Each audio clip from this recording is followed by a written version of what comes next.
Hi everyone, thanks for joining in. I'm going to be doing another facial aging assessment today and talking about what products we use in different locations, what surgical techniques we do and why we do it. Because a lot of people think that surgery is the panacea that fixes all things, and it does fix certain things, but other things I still need Botox or fillers or skincare for. And I'm going to be talking about that with our patient here. She's elected not to go onto the Instagram feed, so we won't be showing you her face, but you'll be hearing what I'm seeing and talking about how to fix those things. So in general, when it comes to facial aging, what I say is, if there was a Christmas present in front of us and we wanted that Christmas present to look differently, there's about 3 different ways we can make that look different. We could change the shape of the box. I liken that to kind of surgery. It's a pretty dramatic, giant box, tiny box, all that sort of stuff. That's a pretty dramatic change. I could change the pattern of the wrapping paper. That would also make it look different. That's what I'd liken to skincare. That's going to help with the textural quality of our skin, the fine lines and wrinkles that surgery doesn't do anything for. Okay. Yeah. Then there's how it's wrapped. A really sloppily wrapped package that looks totally different than something that's really crisp and clean.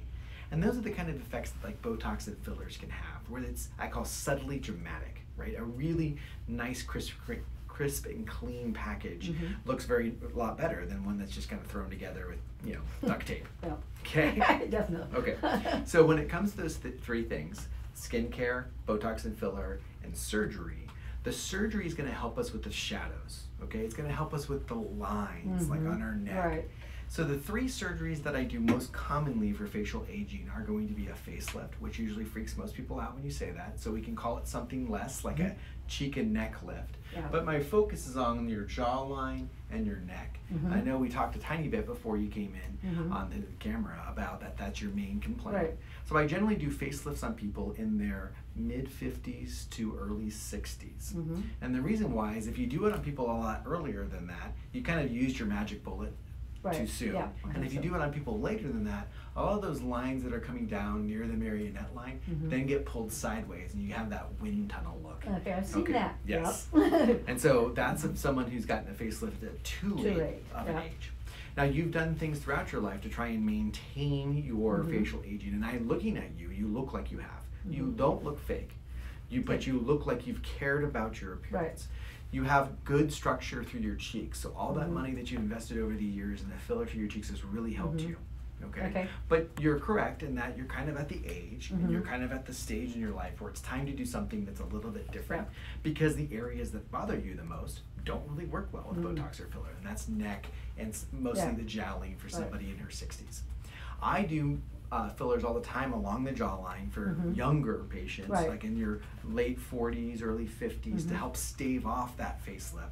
But at this age, what are we staving it off for? You're at the time when we should be doing that. Okay. Yep. And I'm going to use later on, I'm going to use our mirror over here to show you what I'm going for and what my results are. So I don't do what's called a Hollywood facelift. That's what I call it. A Hollywood facelift, you're trying to eliminate these lines that are through here. And what ends up happening is you end up looking really weird. Yeah. Okay. I don't want that. You end up with wide lips and a flat face, and it just looks strange. And if that's what you're looking for, which clearly it's not, but if that is what you're looking for, I am not your guy. Okay. Right. Because I hate the way that looks. Right. And I won't even do it for people who want it to look like that. They want to be super duper tight. These are your Scottsdale. These are your LA people where their impression of what is normal has become everybody around them's had a facelift, and therefore they think that is now normal, and it's not. So in order to avoid that look, I need to do the reverse of what aging has done to you. Okay, I need to add volume back where you've lost volume. Right. I need to stop the muscles that are overactive in areas, like the muscles that are here that are creating these lines between your eyebrows, or laterally along your crow's feet to raise the tail of your eyebrow, to open up your eyes more. That's where I use Botox. I don't use a lot of Botox in the forehead, especially in somebody who's older, because it tends to drop their eyebrows. And you've complained about that was what was happening with you. Yeah.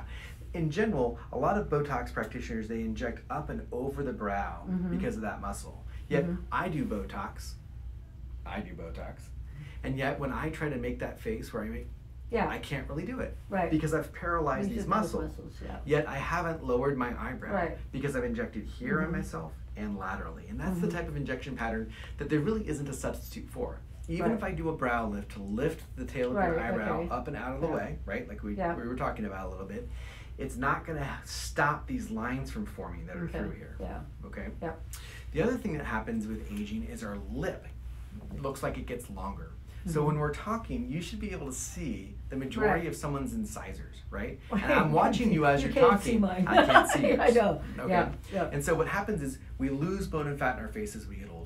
So our maxilla is literally getting shorter as we're getting older. And so then the lip looks long. Yeah, it disappears. Right. Yep. So it's turning in.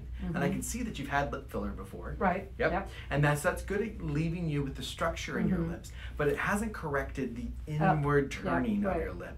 And so if I do a little incision underneath your nose, I can rotate your lip back out, and you're like, oh, there they are. Perfect. Yes. That's what they used to look like. This. Yeah. So in general, the 3 surgeries I like to combine together, and people about your age with about your anatomy, are an upper lid blepharoplasty, so taking away the extra skin that's hanging down over the eye, a lip lift to rotate the lip out, and then a facelift to help to give a sharper jawline and address your neck. Okay? Yes.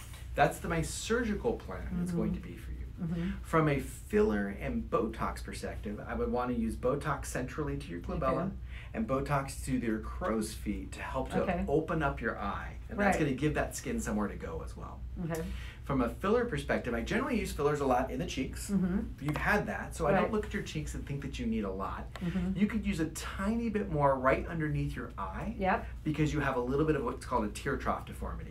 So just a tiny bit of filler right there, probably about a half a syringe split between the 2 sides. Yeah, see, the people who's doing it wouldn't do that. Well, and that's the thing, a lot of them don't know. But given where you were going, right? Yeah. This is a really hard area to inject with really thin skin. So probably good. I'm glad they weren't doing if they don't know what they're doing. Well, and I'm not trying to say that either. I'm just saying, like, you want to make sure that they're really comfortable in that area. Right? You want to look at a lot of before and afters of the under eye. Because putting a little bit too much there causes you to then have a lump there. And it's equally as distracting as having a hollow. Yeah, probably worse. Yeah. To me. The other thing I'm going to do is I'm going to hold your skin as if you've had a facelift, and I'm going to look at your jawline and see how much of that is contributing from bony loss. Okay, we lose bone and fat in our face as I get older, so our jawline is literally going back and up as we get older. And so if I'm holding that in the right position, it still has a little bit of a indentation through there. You might benefit from a tiny bit of filler right along your jawline, just to help with the bony loss that has occurred with age. Because again, I'm undoing what facial aging has done.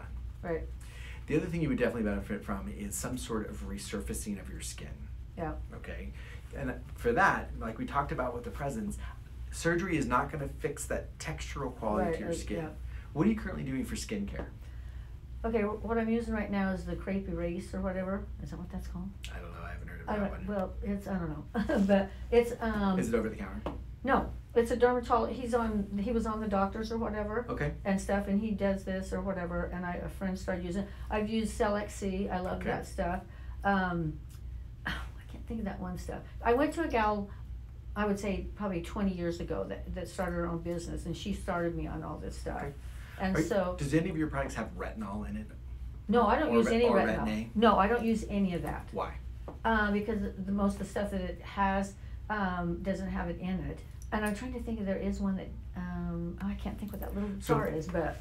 Retinol in general is a prescription medication. Right. A lot of this. I remember when people used a lot of the stuff that people use that's over the counter has very small amounts in it. But when you start to get into doses that actually do a lot for your skin, it makes your skin about 25% thicker, but you tend to have more reactions to it. So usually I think it used to turn your face red. Yes. And for the first 3 months you're using it, especially if you're just using it straight, it will turn your face red. So there's ways of using it these days where you can still get the benefit of it, where it doesn't make your face react as much. But you have to have a prescription to be able to do it, because you have to have somebody to be able to call. So the doctor on the TV show isn't your personal patient, so he's not going to be able to like write you a prescription for that unless you're able to see them. But a retinol is going to make your skin a lot thicker, and it's going to give it a nice healthy glow. But yes, it will make your face a little bit more red, a little bit more peely, a little bit more flaky for the first 3 months that you're using it. If you can get beyond that, you will forever have less of all of that. Yeah, because I just never have used it or whatever. So I know some friends that tried it, and they were red-faced. So hopefully a lot of that makes sense about where skincare comes in. I need to get a regiment going, exactly. or whatever, and then just stick with it or whatever. Yeah. Which I am really good about. I don't. It sounds like you are. Yeah. Given everything that you've said so far about right. what you've done and how old you are, you've spent a lot of time, money, and effort into looking the best that you can without looking overdone or fake. Yeah, and that's the last thing I want. I want to look like myself. I just want to look rested. Is how I say it. I understand. Okay. So I'm going to do an individual assessment of her now where I pull on her skin and stuff, but because she doesn't want to be on television, we're going to do that off camera. So thanks everybody for joining me. Hopefully you found some of those points helpful.